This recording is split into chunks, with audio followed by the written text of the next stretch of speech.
Mbote na bino banso bama batata bandeko balandi ya Congo Bololo pe balandi ya 3x2 Radio Kachopa.com topesi bino bayenge. Bayenge na bino banso pe bambote na bino banso bama batata bandeko lelo ezali ya solo mokolo malomingo ya mposo. Mokolo malomingo ezali solo pena mokolo ya tuku mibale na minei sanza ya libwa mobu ya koto mibale na zomi na sambo.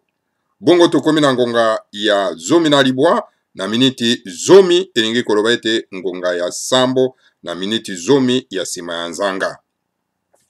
Toyei na pokwa na lelo bama batata bandeko bomo mesano pona kopesa bino vraiment basango kopesa bino solo pena ba analyse ya situation politico réfugié en tout cas na kati na mboka na biso donc kopesa bino basango etali politique basango etali solo penda la résistance bama batata bandeko na yango lelo tozali kaka na deux sujets tokotraite lelo bama batata bandeko tokozala mokuse ya solo penza donc lelo tokotia Congo Dieto liboso na mesa.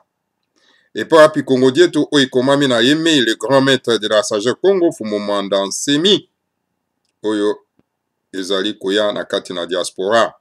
Et pas api peut-être bande kona biso muso bazaka na difficulté ya kozwa yango kuna na mboka ya Congo soit na bande kona biso mususu oyo peut-être bazwa occasion ya kotanga te.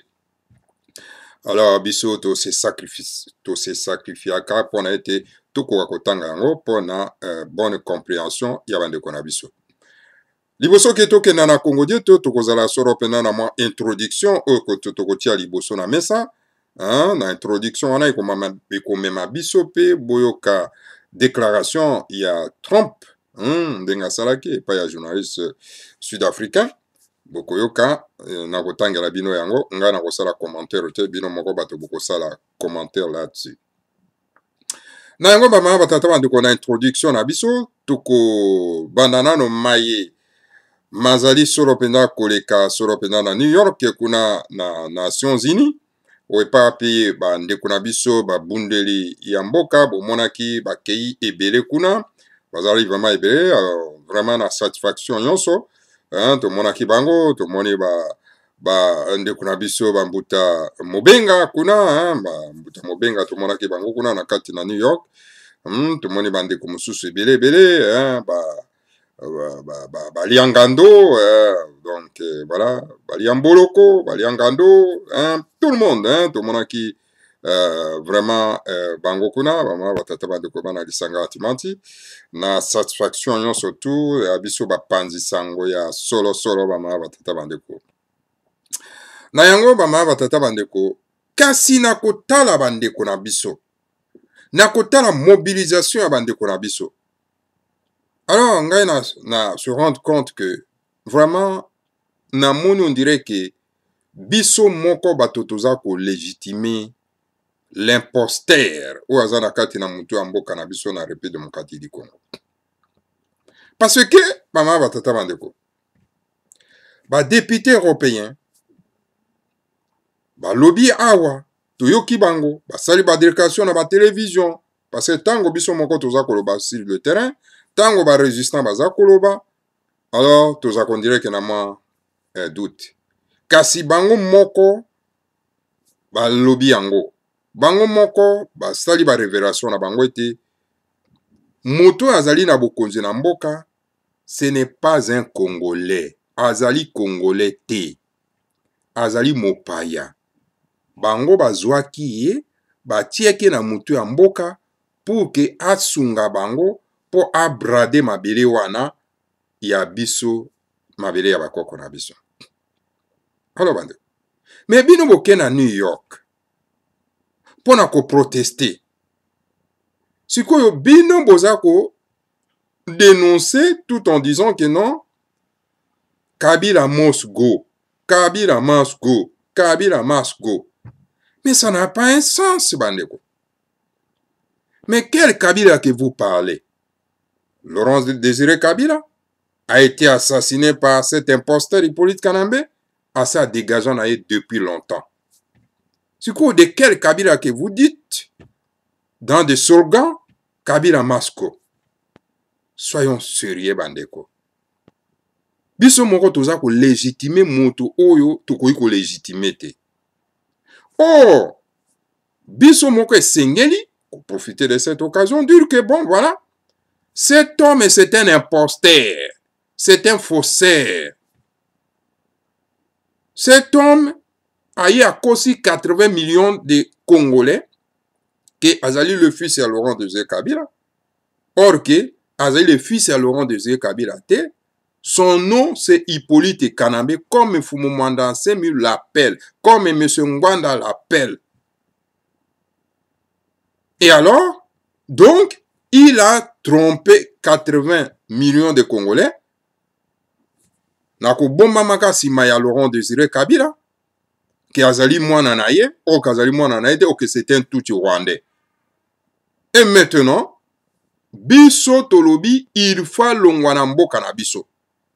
Il n'y a pas de négociation avec ce monsieur. Et à koki ko représenter biso te parce que c'est un faussaire. Voilà. Alors, boko bengana kombo na ye, son nom c'est Hippolyte Kanambe, alias Joseph Kabila. Alias, parce que c'était faux nom. Mais si vous avez bozo loba Kabila Masko, boza ko légitimer que non, il est le président de la République démocratique du Congo. Il est votre frère. Tala boza ko légitimer moto par l'ignorance. Autant que biso nyonso toko utiliser les langages ya Fumumanda Nsemi, Hippolyte Kanambe le tout rwandais. Comme monsieur Ngwanda Nzambokwa Tumba, Hippolyte Kanambe alias Joseph Kabila. Comme Yaya Kasavubu Kanambe alias Kabila. Si tout le monde l'appelait avec ces noms-là, et le pousser à dire que non, vous êtes un faussaire. Et tous les Congolais vont comprendre que non, résistants combattants, ils utilisent le même langage que non, cet homme c'est un faussaire. Il nous a trompés pendant 20 ans. Ok, c'est un tout Rwandais. Alors Natangwana, tout le monde aura la honte. Alors, bakoko manakanda pour nakobengana ko ça la soulèvement populaire. Mais likambo tozo vivre na yango bama batata bandeko. Ba péruvien, ba vivaki yango. Fouzi Mori, c'est un faux péruvien. C'est un japonais. Aye ko se glissé na kati ya Pérou a commis président ya ba péruvien. Mais tango ba péruvien ba ko saisir ou comprendre que ça c'est nous avons affaire à un faussaire. Ba salakini, ba telema ki ba bingana ki.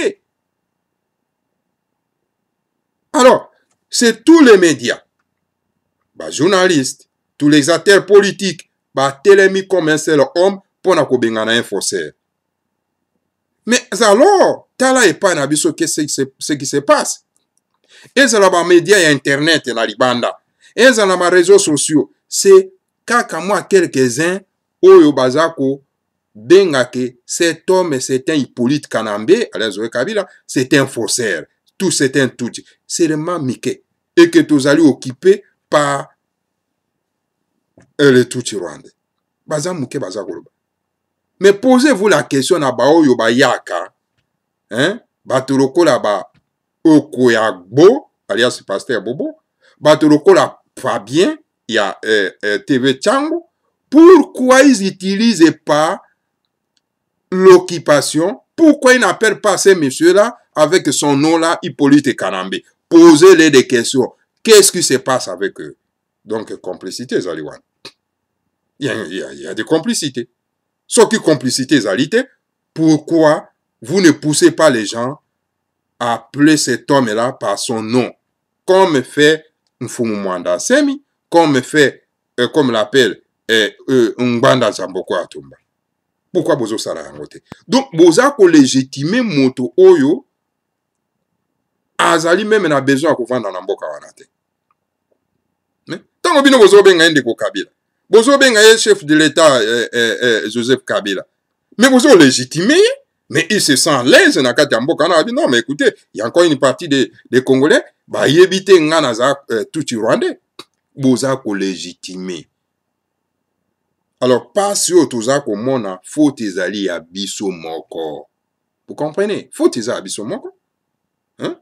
Hippolyte Kanambe, je trouve que bon, il trouve que bon, écoutez, bah, ce sont les aveugles, moi je peux continuer à les défier et puis à continuer à mouter en boca. Hein? Non, mes chers frères, il est temps que tout s'élever comme un seul homme, utiliser des langages de la résistance, les langages qui combattants, dire que cet homme ne s'appelle pas Joseph Kabila, son nom c'est Hippolyte Kanambe, nous devons les chasser dans Mabé Nabiso. Donc nous avons été trompés pendant 20 ans par un imposteur, par un faussaire. Voilà, c'est comme ça que nous allons chasser ces messieurs par un soulèvement populaire. Parce que tant que bande de surtout qu'on comprendre que Toko Samaki pendant 20 ans par cet individu, bato bakozala isusu na pere na moto wana te, baimboka bakozala isusu na confiance na bisika wana ya ba institution wana te, baimboka en tout cas bakopesa mokongo na bato oyo et puis bako combattre à tout moment mot de soulèvement population que pesami bako bima parce que balobi non il faut to longola humiliation o tozali humilier mais bino ba journaliste bozo sunga bande ko na biso te bozo sunga te bino ba journaliste bozo benga ndeko Kabila Joseph Kabila chef de l'état bozo sunga te boza ba complice des complices ya occupation boza complice ya occupation mes chers frères et sœurs. Ceux qui boza qui complicité, bon bandasiko ko se lever comme un seul homme, de parler le même langage. Le même langage, le kolandenge, aliangando ba utilizaka. Oye nazako pesa coup de chapeau en passant, baliangando.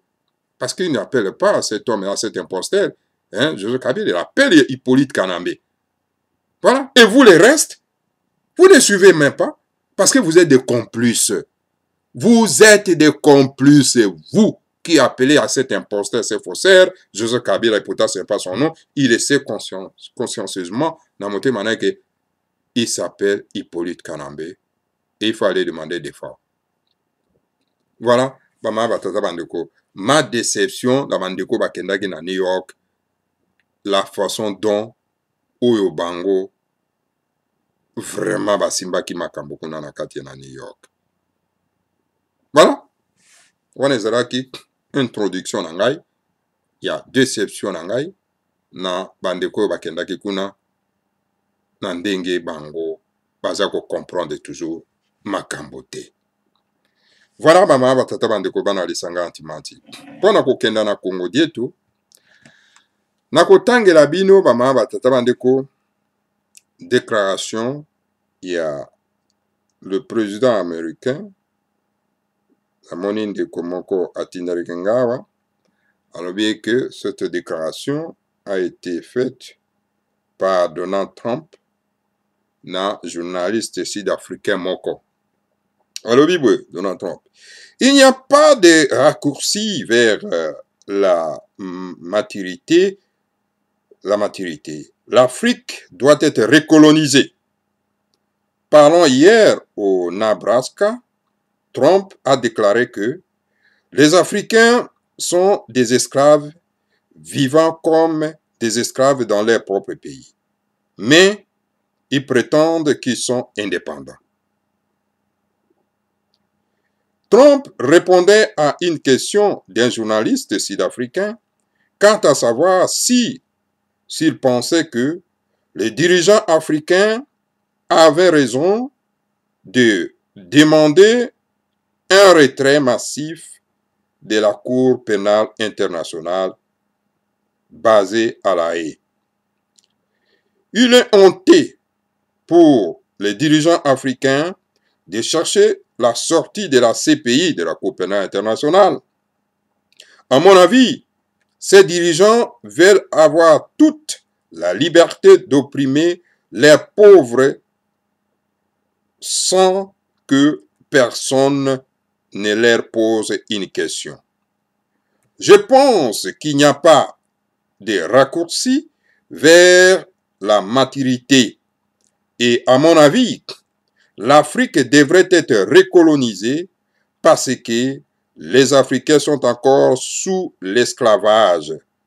Regardez comme ces dirigeants africains changent les constitutions en leur faveur, en fait qu'ils puissent être des présidents de la vie. Ils sont tous gourmands et ne se soucient pas de la population commune, dit Trump.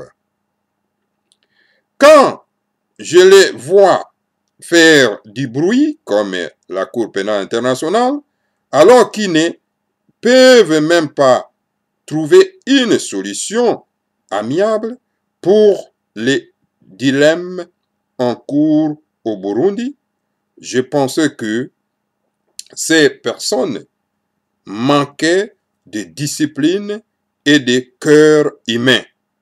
Ils ne peuvent pas donner l'exemple. La seule chose qui les intéresse est d'accumuler de la richesse sur le dos de leurs pauvres contributeurs. Avant de penser à sortir de la Cour pénale internationale, ils devraient d'abord restaurer la paix au Burundi et d'autres pays déchirés par la guerre plutôt que de se rassembler comme des liens dans le but de finir le pauvre, ajoute Trump. Voilà, bama batata bandeko bana les 50 minutes, bon, mais c'est parce que l'écriture est vraiment miquée, et ça comme on a vraiment très clarté, hein, bon, mais c'est pour nous. Alors voilà, déclaration à Trump et Angoana, donc, Africain, ndenge bazali wana, bazana besoin ya kozala recoloniser. Il faut ba recoloniser bino parce que bozana sens mon côté à kolobake bozali indépendant. Mais ce qui totali situation za koleka na République démocratique du Congo. Eza kotinda biso plutôt to penser que bon voilà, Batuchi bango bayi pona ko recoloniser biso et bakozala suivi pas encore na mindele po baya lisusu ko recoloniser biso davantage. Et c'est pour cette raison, et Sengeli Sikoyo, totalement comme un seul homme, et suivre un dirigeant, un leader charismatique, un leader où Aza tana besoin de corruption, le col va faire un mandat semi, pour se libérer dans cette nouvelle colonisation. Mais c'est la honte, dans le 21e siècle, beaucoup d'amboka moko boye, mon payaye, et qu'on vend de la bino d'amboka. 80 millions d'habitants. Vous avez accepté donc ba petit peuple moko bauti na kati na mboka Rwanda, ba tuti rwandais, ba ko vendre bino na mutu mboka. Les généraux. Tolanda qui déclaration ya nini ya Le Monde, hein? Je pense bien Le Monde, hein? Au Libre Bruxelles, hein? Journal moko quotidien. Et l'objet que Hippolyte Kanambe a compté sur les généraux Tutsi. Parce que la kati armée, ils allaient s'immerger dans ba généraux Tutsi. Oyo bazako sungaye pour afandisa la colonisation. C'est une honte. Ils ont sonné moko munene. Mais est-ce que bino ou bozana kati amboka wana? Boyo kaka soni wana te? Et tu vous allez humilié par un petit peuple comme ça? Non, mes chers frères. Na kati na Congo bololo, on dit que la vérité est rien que la vérité. Matondo mingi na bino banso. Ngai na ko analyser déclaration à Trump, c'est à vous maintenant ne boyo kiango. Bino moko sikoyo bokoluka moyen ya koanalyse yango. Tokenda lombango parce que ces biso déjà 20 minutes. Tokenda sikoyo na Congo dieto. Toke na Congo dieto bama batata bandeko epapi le grand maître Mwanda Nsemi demande à la diaspora congolaise d'Europe, du Canada et de l'Amérique de descendre à Kinshasa dès que Hippolyte Kanambe va quitter la République démocratique du Congo. Wana le grand maître Mwanda Nsemi alobi yango, alobi esengeli biso nyonso na kati ya diaspora. Otenga na salaka, onga na za nationalité, onga na vandaka wa makamwa eza te. Dès que Hippolyte Kanambe a quitté pouvoir, parce qu'il a quitté pouvoir avant le 31 décembre, 31 décembre, parce que biso tozana na kati ya bakor te, il va quitter bientôt. Dès qu'il quitte la République démocratique du Congo, asengi na diaspora nyonso. Diaspora congolaise nyonso esengeli to kita biso nyonso tu na mboka po tobongisa mboka. Toute personne juste et impartiale a fini par se rendre compte que le grand maître Mwanda Nsemi est l'homme le plus populaire du Congo central, où les Bakongo a visé le considère comme le successeur de Mbuta Kimbangu et de Mbuta Kasavubu, un politico-religieux. Moto nyonso tu oyo vraiment aza penza na makanisi ya malamu, wa monaka penza malamu, hein? En tout cas, vraiment, il faut se rendre compte que Fumu Mwanda Nsemi azali moto oyo azali vraiment populaire na kati na Congo central, hein? Na kati ya Congo dia kati. Et puis, ba Congo nyonso tu oyo baza na miso ya komona, en tout cas, bango moko balobaka ete en tout cas Fumu Mwanda Nsemi azali vraiment mokitani ya Fumu Kimbangu pe ya Mbuta Kasavubu. Parce que azali un homme oyo aza kosala politique pe aza kosala spiritualité. Dans la vie, dans sa vie plutôt, un grand sage de la race noire, il n'a jamais considéré comme étant important que les frères noirs du Rwanda et du Congo Kinshasa se battent et s'entretuent. Nabo moinaye. Jamais abandaki kokanisa été, en tout cas, bandeko na biso baindo, c'est-à-dire bandeko ya Rwanda na bandeko ya Congo Kinshasa, bakoka solo penda en tout cas, kobunda pe kobomana. En tout cas, abandeko kanisa te na motema na ye, ako kanisa te na mutu na ye. Ainsi, il a toujours cherché à calmer le jeu afin d'amener la paix entre les frères. Noire personnalité, très charismatique et doté d'une grande volonté, il a toujours dit que l'opposition doit être constructive et croyant du fait que, spirituellement, il est doté d'un fait régénérateur qui fait que toute personne qui l'approche pendant longtemps finit par s'améliorer.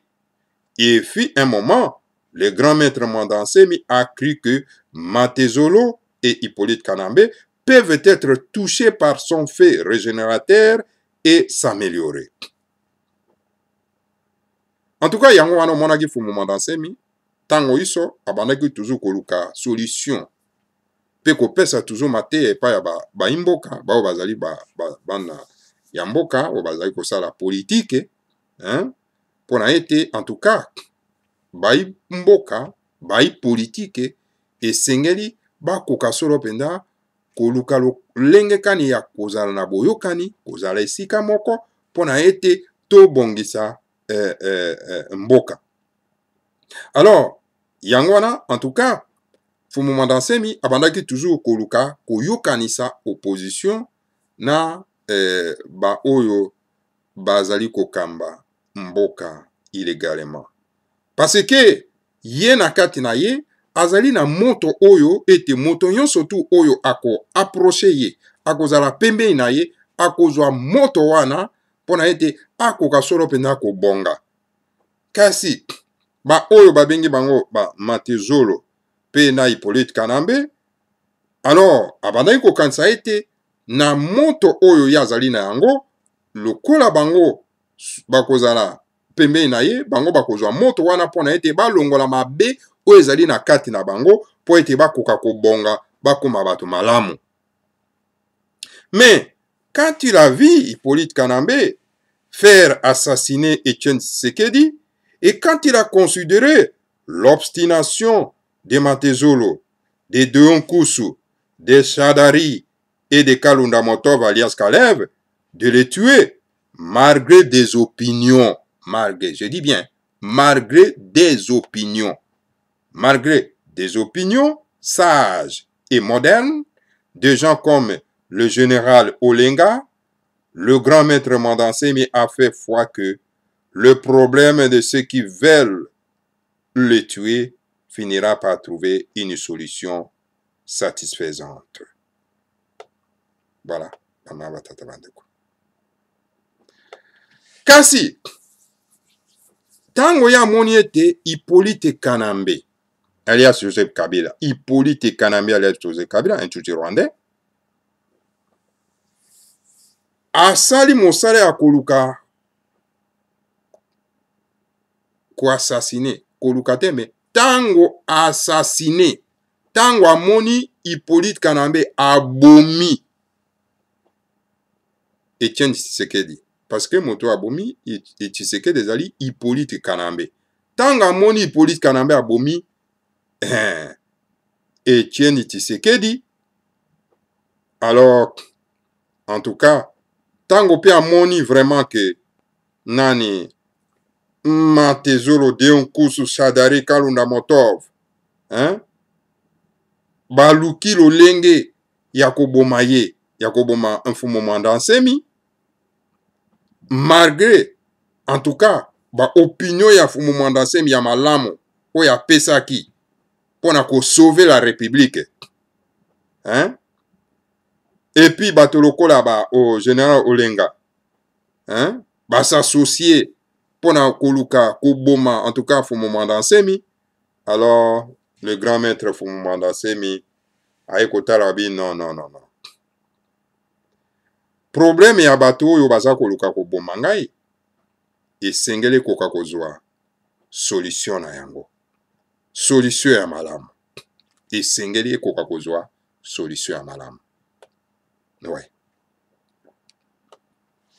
Le général Olenga a fini par convaincre Hippolyte Kanambe qu'il faut négocier avec l'honorable Mandansemi.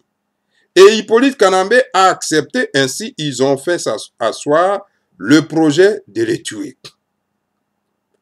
Mais Deon Kusu, Matezolo, Shadari et Kalunda Motov alias Kalev ayant inventé des faussetés, disons que le grand maître Mandansemi détient des armes au palais royal de Makapagne et ayant menti que les adeptes de Bundu Dia Congo ont fait enterrer des personnes à côté du palais royal de Makapagne, Hippolyte Kanambe s'est de nouveau revenu sur le projet diabolique de Matezolo, de Shadari et de Kalunda Motov alias Kalev de tuer l'honorable Mandansemi. C'est grave. Alors le général Olenga, hier, akendaki pa Hippolyte Kanambe pour nous convaincre, non, écoutez, situation tozana nango, devant ces sages hommes qu'on appelle Mfumu Mandansemi, et sengeli, en tout cas, tokoka ko négocier na ye. To négocier na ye pour boanyo ya zanango et ko sunga biso pour na ete tokoka ko tambusa mboko. Alors, Hippolyte Kanambe andimi kasi yende aye kofandisa lolenge ya koboma Mfumu Mandansemi. Mais c'est grave. Moto na mboka na yo mopaya. Oyo kosi bato, mais yo oza koluka lolenge kani oboma mokolo mboka na mboka na ye. Kasi Deon Kusu, Matezolo, Shadari, Kalunda Motov, bango ba il sus ko inventer makambo mususu. Abi non, mais écoutez, omoni Mfumu Mandansemi, l'honorable Mandansemi, ndungo zo mona wana, azana mindo kikuna, mindo kangasa la rébellion, mindo ketoni la palais royal naye. Angasa la rébellion pote alongola bino na bokonzi. Bomoni pe ba mikengi o bazalaki wana, alobi kino ba enterraki moto moko vivant wana, na pembeni ya ndako na ye, ba bomi moto moko wana ba enterre ye vivant na résidence ya Fumoma Dansemi ya ma campagne. Alors donc, et voilà, Hippolyte Kanambe a dit, oh, ils allaient occasion moko ya bien, ya ko éliminer moto yo vraiment parce que moto azo gêner nga penda moyen. Parmi ba politiciens yo so bazana kati ya Kongo wa, moto azo gêner nga za moto. Ou ils allaient occasion moko ya bien, ya ko sila na moto yo na kombo ya Fumoma Dansemi. Et les 5 années qui ont attaqué, les 5 armées plutôt, qui ont attaqué pendant 3 semaines le palais royal de ma campagne, ont fini par trouver que le grand maître Mandansemi ne détenait pas des armes dans sa maison.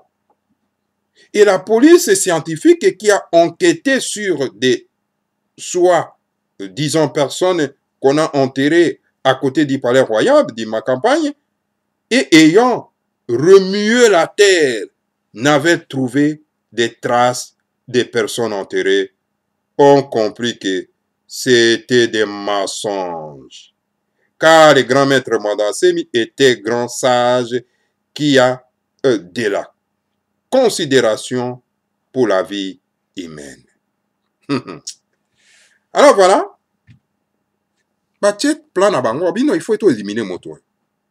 Alors que la zana mindo kikuna, engasa la rébellion, on a pris occasion à bien, Hippolyte Kanambe à lobby, tout éliminer, mbala mo poto vana tranquille.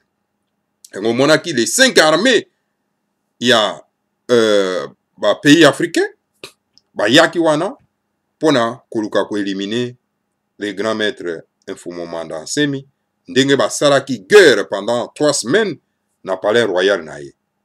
Alors, tango le grand maître Fumoma Dansemi a se livré, alors, bango baiko kota suko na kati ya ndako baiko tala ke non. Oh. Mais, moto azalaki na mindoki te. Mindoki azalaki ate. Alors, bengisi la police scientifique, pour ba meka kotimo la mabele pembeni au place au bango balobaki ke non, Fumoma Dansemi babomi moto atiaki wana na enterraki wana, ye ba remuer mabele, ba tumboli mabele, ba luki, ba moni moto te bakunda awa. Alors, il faut se rendre compte que, oh là là, et c'est qui tout simplement l'okuta où il va fabriquer qui contre Fumoma Dansemi. Et pourtant, Fumoma Dansemi, c'est un homme teinté de la spiritualité et qui a vraiment la considération na bon moyen moto. Alors voilà, maman batata bandeko bana lisanga antimanti, yoko kosela ntumo na nzambe makambo. Ezali penza mawa mingi. Ezali mawa mingi ba mawa tata bandeko. Mais face aux mensonges Matezolo, Shadari et Kalunda Motov, alias Kalev, Hippolyte Kanambe s'est endurci de nouveau et a donné le feu vert pour attaquer le palais royal de ma campagne et tuer le grand maître Mandansemi. Se rappelons que Hippolyte Kanambe a déjà tué 1 millier d'adeptes de Bundudia Congo qu'on a jeté dans les fosses communes au Congo central, se rendra compte que Hippolyte Kanambe ne cesse de tuer des milliers de Congolais dans la région de Kinshasa et les jeter dans les fosses communes, se rendant compte que les Baluba sud-kassaïens sont actuellement tués et jetés dans des fosses communes, afin que le Tutsi rwandais puisse mettre main basse à leur terre pleine de diamants. Se rendre compte que les Congolais dans toutes les provinces sont massacrés par les Tutsi rwandais qu'ils veulent recoloniser, je dis bien recoloniser le Congo, Kinshasa. Le grand maître Mandansemi s'est endurci car ses bonnes intentions d'un sage noir n'auront pas d'effet positif sur un génocidaire comme Hippolyte Kanambe. Voilà. bamama batata bandeko banalisanga antimati. Mais alors bamama batata bandeko na lokuta ya Matezolo qui fit le vice-président ya Bundu Dia Mayala, il est aujourd'hui acolyte à Hippolyte Kanambe, un collabo, le grand collabo, un collabo. Alors bamama batata bandeko na oyo nani oyo na lokuta ya Shadari, un Tutsi rwandais, na lokuta Kalunda Motob alias Kalev, l'assassin et criminel Terminator. Alors donc voilà, na lokuta na bango Hippolyte Kanambe, un Tutsi rwandais, na bokonzi légalement na mboka ya bana ya bangala ya bamongo ya baluba ya bakongo ya banande ya balokele ya barega ya babembe, endurcir tona ye pona ete aluka lisusu lolenge kani akoboma Mfumu Mwanda Nsemi lokola ndenge bamama batata bandeko abomaka des milliers des adeptes de Bundu Dia Congo. Alors na tango wana le grand maître Mfumu Mwanda Nsemi se rend compte que non mais écoutez, moto oyo lokola abomaki badepte ya Bundu Dia Congo aza koboma des milliers ya bana ya Congo na Kinshasa, azotia bango na ba fausse commune, abomi des milliers ya bana ya Congo na Kasai, atie bango na ba fausse commune, na ba province nyonso ya mboka aza koboma baza kotia bango na ba fausse commune. Ah, quelle humiliation bana batata bandeko. C'est la honte. Un étranger aye na mutu na mboka na bino, il a menti et que vous avez découvert que c'est un menteur. Alors Bozoko Bakobenga est président et il continue à tuer. Alors, ayant vu tout ça, Mfumu Mwanda Nsemi a dit non. Écoutez, Motoyo, c'est un sanguinaire, c'est un génocidaire. Alors, il y a un monarque Mfumu Mwanda Nsemi endurcir le ton, endurcir position naie. En tout cas, lobi non, Motoyo, toko kozana na ba intention à malamute, c'est un véritable criminel. En tant que personne dotée d'une forte personnalité, le grand maître Mwanda Nsemi s'est rendu compte que la vraie solution pour le Congo-Kinshasa est de chasser Hippolyte Kanambe et ses frères Tutsi rwandais. Ils sont 3000 qui travaillent pour la recolonisation Tutsi rwandaise du Congo. Alors voilà. Bomoni Mfumu Mwanda Nsemi Aiko se rendre compte que, en tout cas, solution ya mboka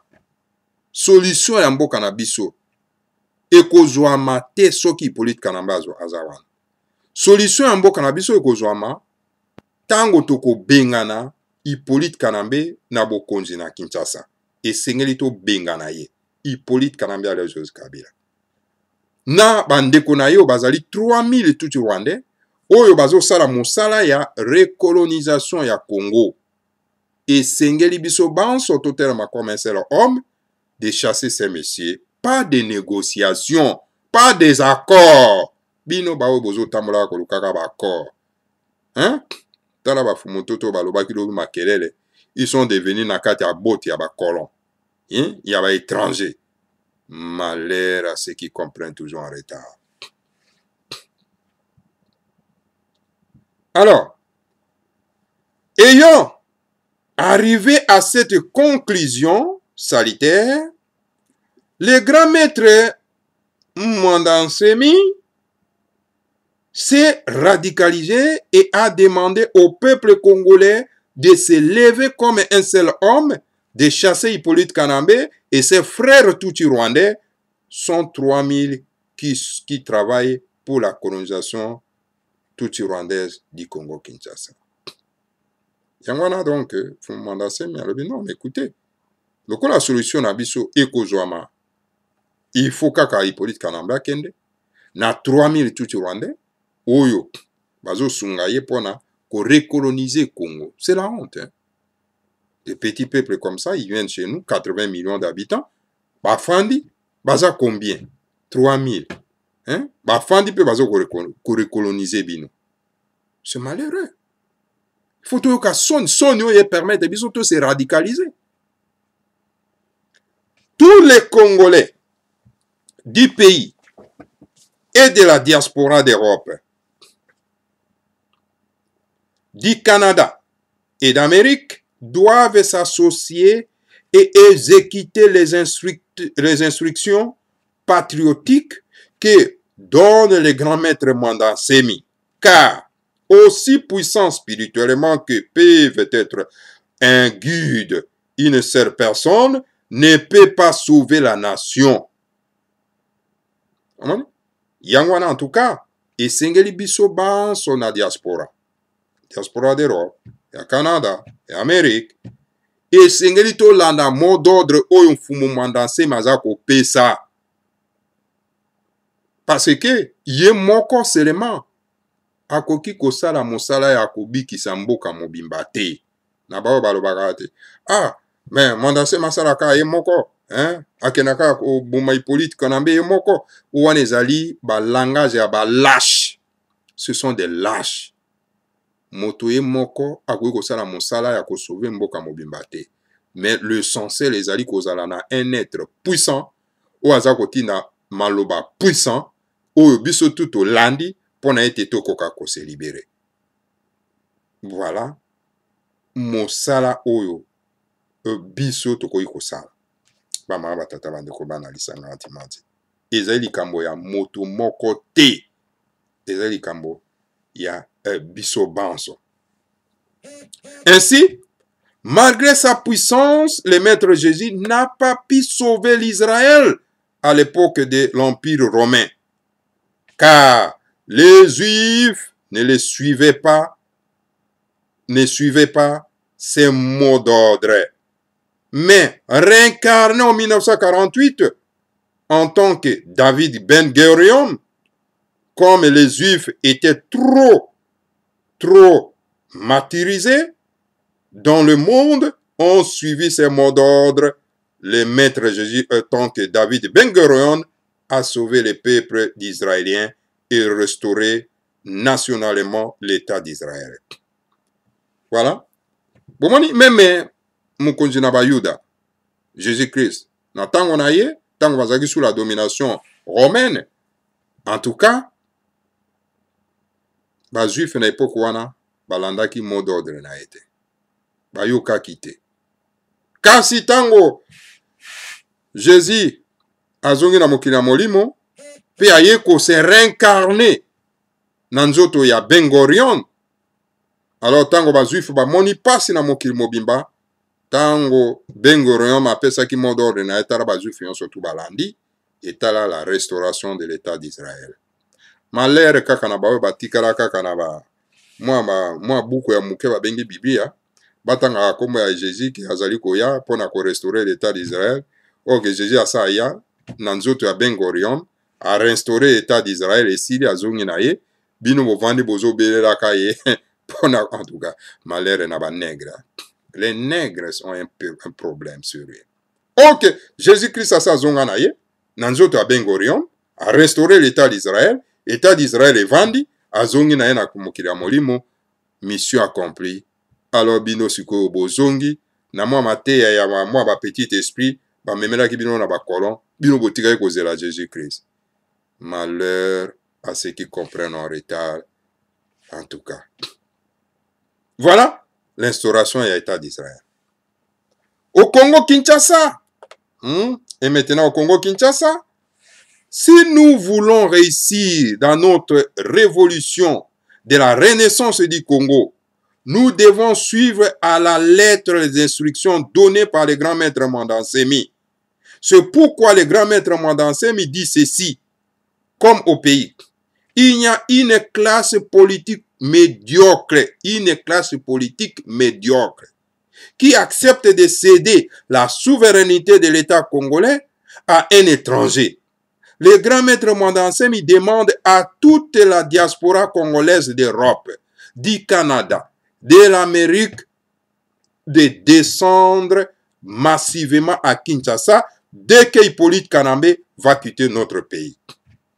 Voilà.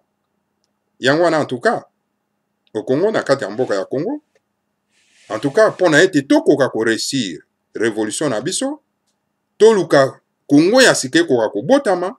En tout cas, esengeli tolanda mot d'ordre ya le grand maître Fumu Mwanda Nsemi. Ba instruction na ye aza kopesa, esengeli tolanda yango. Yango wana en tout cas, le grand maître Mwanda Nsemi alobi boy. Alobi na bao baza na mboka. Alobi en tout cas, bai politiko baza na mboka baza kopola. Biloko mabe. Hein? Baza na bango bato na kanyaka. Mais bon mona ki ba olenga koy. Bon mona ki ba Fumutoto. Bon moni banani oyo ba chibala. Ba dibanga. Hein? Bon mona ki bango nyonso wana. Sont des kanya bato a kanyaka. Tout le monde ba tundu. Hein? Bato na kanyaka. Ukumona azo tia monoko azo ba français atie monoko bo. Ou un monoko escroc. Mutande kwa na ke nous ande kono ezama wa. Soni. Alors ba tata bandeko esenge to la instruction ya Fumu Mwanda Nsemi. Poto koka ko se libérer. Yango wana en tout cas ba tata bandeko le grand maître Fumu Mwanda Nsemi asengi na diaspora nyonso. Ya Canada, ya Amérique, ya Europe. Dès que Hippolyte Kanamba zo kenda awa, parce que zo kende. Biso nyonso esengeli to kita, to zelate, to kita biso nyonso massivement na mboka. Po ete tokende kosimba mboka na biso na maboko, po totambwisa yango na lolenge ya malamu. Malheur mawa kaka na baoyo ba collabo. Et moi, je trouve tout ce monde-là, au bazali contre Fumu Mwanda Nsemi, ce sont des collabos. Balingi libération en bokate. Ou bien balingi, basaraka, makere na bango ya wenze na kati ya YouTube. Hein? Basaraka makere ya wenze. Parce que ceux qui, situation wana ya occupation esili, bakosa lisusu makere na YouTube te. Bazan intention ya kozonga mbokate. Mais patriote. O bazan na bon sens. O bazan na esprit wana ke non mboka ebonga poto zonga. En tout cas, esenge to landa mot d'ordre ya Fumu Mwanda Nsemi, le seul leader charismatique autotika na ye pour na ko libérer mboka wezali na domination toute rwandaise. Ensemble avec cette diaspora congolaise éclairée, nous allons décider de ce que nous allons faire de notre pays après notre révolution de la Renaissance congolaise. Venez donc à Kinshasa, mes frères, mes chers frères de la diaspora congolaise, car le salut pour notre pays, la République démocratique du Congo, l'exige, car nous voulons un dialogue intercongolais après le départ d'Hippolyte Kanambe pour voir ce que les frères congolais vont faire de leur pays, la République démocratique du Congo. Voilà. Un homme de bon cœur, hein? Bongo yo, moi moto moko boye, oya, o teremi, na YouTube, o komino ko insulter, koloba mabe, devant un grand homme comme ça. Mais tu es qu'un simple collabo. Hein? Voilà le grand maître Mwanda Nsemi malobi, en tout cas, biso nyonso, to sengi, na diaspora, oyo miso eza kofungwama bo balala pongi te oyo bamesana komela mongonzo te oyo bakomelaka bangi te diaspora oyo ezali éclairé miso ya kofungwama oyo baza na susi ya mboka na bango. Hein? En tout cas esengeli tokita na mboka mpona ete tofanda tobongisa mboka na biso deke Hippolyte Kanambe kuka ndenge azali kokenda aza kozonga na mboka na ye na Rwanda mpona ete tokoka kovanda tosolola tobongisa mboka na biso, hein, la République démocratique du Congo. Voilà un message. Il y a un homme plein d'amour, un homme plein de la sagesse, un homme plein, il y a moto na bolingo. Ensemble, Nous verrons la nécessité d'une transition de 3 années au minimum. Le chef qui dirigera cette transition ne sera pas candidat aux élections pour la députation, pour le Sénat et pour la présidence ingeta ibobo. Biso nyonso lisanga moko tokovanda tokotia moto oyo akosimba transition ya mbula misato. Alors na ntango wana moto oyo akosimba transition ya mbula misato, akotambusa transition mbula misato, ye akozala candidat na maponami te na niveau ya député, akozala candidat ya maponami na niveau ya sénat te, pe akozala candidat na mutu ya mboka te. Mutu akosimba transition ya mbula misato wana akozala candidat te ya député, akozala candidat te ya sénat te, akozala pe candidat te na niveau ya présidence. Voilà message ya le grand maître Fumumanda Nsemi oyo atindeli biso na diaspora bama batata bandeko bana lisanga antimanti. Voilà, le chef saint de la race bantou de l'Afrique centrale, le chef suprême de Bundu du Congo, le roi et prêtre de Bundu, de Bantou, le député national de la République démocratique du Congo, Kinshasa, le 21 septembre 2017. Voilà, message ya le grand maître bama batata bandeko na transmettre bino yango na bandeko na biso bayokaka na français pe bandeko na biso bayokaka na lingala. Donc voilà, ngai mombo na bino bama batata bandeko oyo aza ko transmettre en tout cas les messages du grand maître parce que na kati na diaspora moko te azali kosala yango, je suis l'unique na kati ya terrain na kati na diaspora oyo aza ko transmettre le message ya grand maître Fumumanda Nsemi pona kopesa yango à la portée ya tout le monde bama batata bandeko tala esika oyo biso to en tout cas tokoki kosuka na pokwa lelo kasi bobo sanate bama batata bandeko na biso ya Bundu dia Congo bamakesa bazali pour chasser na kati na mboka par le régime d'occupation moko bautaki kokanga ye bakanisaki ete azali leke ya sita ou azali mokonzi ya bureau politique ya Bundu dia Mayala bakangi ye aza na prison lelo. Chasse à l'homme eza ko continuer bama batata bandeko. Ces imposteurs, c'est tout Rwandais. O ba ye na mboka parce que ba trouver ba fainéant, ba trouver ba ignorant, ba trouver ba collabo, baza ko kangela biso bandeko, kotia bango na ba prison, kotia bango na bisika ya aner où ezali donc un lieu, il y a des terroristes. Voilà, maman, tata bandeko, et si ko to suki na pokwa la. Matono mingi, na bino banso, to kute na bino na balasi mansi, 3 fois 2 radio kachu papa kompe, na kati na Congo, bololo. Matono mingi na bino banso.